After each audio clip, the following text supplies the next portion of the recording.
Hi, I'm Carl Azus for CNN Student News. Jumping right in, a U.S. warship was recently targeted by 2 missiles near the Middle Eastern country of Yemen.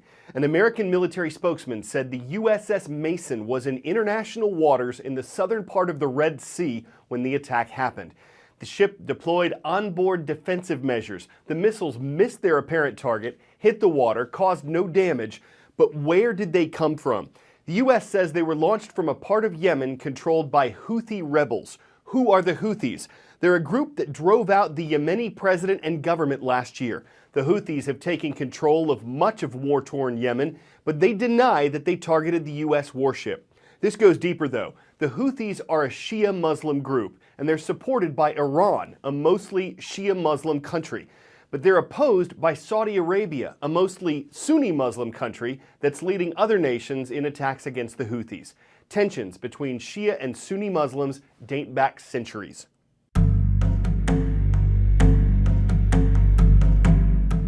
When Islam's founder, the Prophet Muhammad, died in the 7th century, his followers were split over who should take over. Abu Bakr was one follower they wanted to choose. Others wanted his cousin and son-in-law, Ali. Ali became the leader for all Muslims for 5 years before he was killed. His son Hussein was killed in battle by what were to become the Sunnis. Since then, the followers of Ali have been known as Shia. Across the world, the vast majority of Muslims are Sunnis. What makes the Middle East so complicated are the maps that were drawn and the national boundaries that were put down about a century ago when British and other empires were pulling back from the region. And the struggle for power today has its roots in how the region was divided, how those maps were drawn. The situation in Yemen, where there are rebels fighting government forces, a humanitarian crisis with people displaced, outside countries involved, terrorists getting a foothold, it all sounds a lot like what's happening in the Middle Eastern country of Syria. Though that nation's government has more control there, what will happen in Syria in the days ahead is also uncertain. Among the estimated 11 million Syrians who've had to leave their homes since the civil war began, CNN's Fred Pleitgen caught up with one young man whose memories of where he used to live are treasured in volumes. For almost 4 years, this was the reality in Daraya, a suburb of Damascus controlled by the rebels but besieged by Syrian government forces.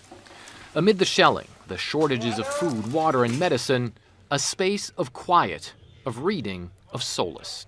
A secret underground library. The chief librarian, a 14-year-old boy named Amjad. I liked the place and I liked learning things. I liked to read, Amjad told us. In August, the rebels made a deal with the Syrian government for free passage out of Daraya in return for government control of the district. We were one of the first crews to make it in after the evacuation. Amid the flattened and damaged buildings, all of a sudden, we noticed soldiers taking books from a basement. The former secret library of Daraya. Books strewn across the floor, many volumes already gone, but the order of a library still clearly visible. Almost during the entire time of the siege, the underground library here was a sanctuary, especially for the children of Daraya, many of whom would come here braving the dangers to read in peace. All civilians have now left Daraya, but we found the former librarian Amjad in a displaced camp outside Damascus. His eyes lit up when we told him we'd found the library. I would work for hours in the library, he said. I would go in at 1 and come back at 5. I was responsible for everything. For years, the library was the only escape he and the others had from the shelling that killed and wounded so many. Amjad is clear on just how special it was. I cried the last time I was there, he said. I used to love it so much.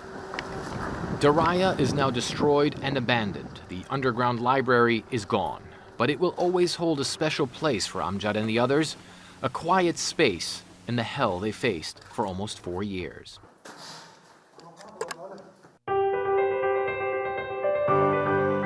Okay, you know what you're supposed to do when you're driving and a light turns yellow, when a sign says yield, when you see an emergency response vehicle behind you.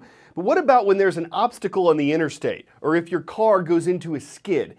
To help teach people how to deal with that, a former race car driver named Jeff Payne founded a nonprofit defensive driving program called Driver's Edge. He's today's character study.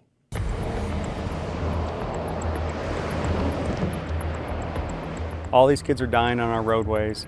Families are affected every single day. None of us are really ever taught how to drive. We're just taught to pass a test. Most drivers were never educated on what to do in that emergency situation. I was simply frustrated with the number of kids that are being killed and the number of little white crosses you see along the highway. We hope you all at least come in here with the attitude that you don't know what you don't know and you never stop learning. So I decided to start a free program that would get young drivers behind the wheel and better prepare them for all the hazards that are faced out there. Go, full throttle. We actually put young drivers through skid control exercises, panic braking exercises, the evasive lane change mover, experiences that aren't traditionally part of driver's education, but that could actually save their life one day out there on the roads. Every one of you guys took that class, how to teach my teenager how to drive, right? Doesn't exist. And we mix that in with some classroom conversations that make a big difference. The driver just took her eyes off the road for a split second, and that small mistake turned to a deadly tragedy. It is a wake-up call. Seatbelts on. It's heartwarming seeing how these kids develop throughout the course. Fast, fast, fast. Off the gas. Straighten it back out, straighten it back out. Oh, over here. Whoa. Don't give up, don't give up. There it is. I like that. Much better. If they're doing it perfectly, you don't see the car rock whatsoever. It's just very nice and very smooth. The cocky driver that thinks they know everything realizes that, wow, this is a lot more serious than I thought. I need to pay more attention out there. When I'm in the car, I usually get distracted by like my cell phone or like people who are in the car with me. I feel like I've become a safer driver and more responsible. Very good, very good. You nailed it both times. More defensive. That was so much fun. So cool. I learned that you'll get through it if you trust the car and stay focused on what you need to do. It's about preparing them for the real world so they don't end up as a statistic. I know we're saving lives.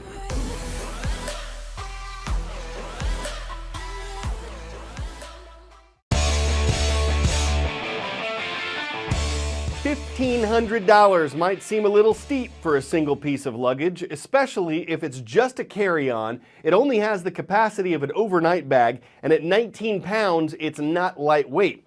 On the other hand, it's not every day you see someone rolling on a rollerboard, literally riding it across the airport. CNN's Jeannie Most takes one for a spin. It's not every day you learn to drive a suitcase. That'd be great. Maybe you've seen the Moto Bag. The motorized suitcase you can ride recently went viral. So when Moto Bag's creator, Kevin O'Donnell, offered to let us test drive it, yeah, sit right in the middle there. We decided to carry on. And then lift your handlebars up, place your feet on the pegs. There's a thumb throttle for the electric motor. It's very responsive, so you just take your time to get used to it. Hand brakes like on a bike. How fast am I going right now? Probably going 6 miles an hour. Top speed, 8. Its state-of-the-art lithium battery can go 8 miles. It takes an hour to fully charge it. If you're going ape to have one, prepare to pay $1,500 when they start shipping in January. The ride was a little bumpy on New York's cracked sidewalks, but the airport's just like you're floating on air. Kevin says the Moto Bag is FAA and TSA compliant, though it remains to be seen if airports would allow them were they to become popular. See you later. Jeannie Most, CNN, New York. It does take the lug out of luggage, put a zip in your trip, create a new form of motorized transport, and provide a new way to taxi to the terminal. But it'll have to pack some serious orders before we can gauge its success. If you were off school for the Columbus Day holiday, yesterday's program at cnnstudentnews.com has coverage of Hurricane Matthew's impact on the U.S. and some highlights from the second presidential debate. You'll find it in our show archive.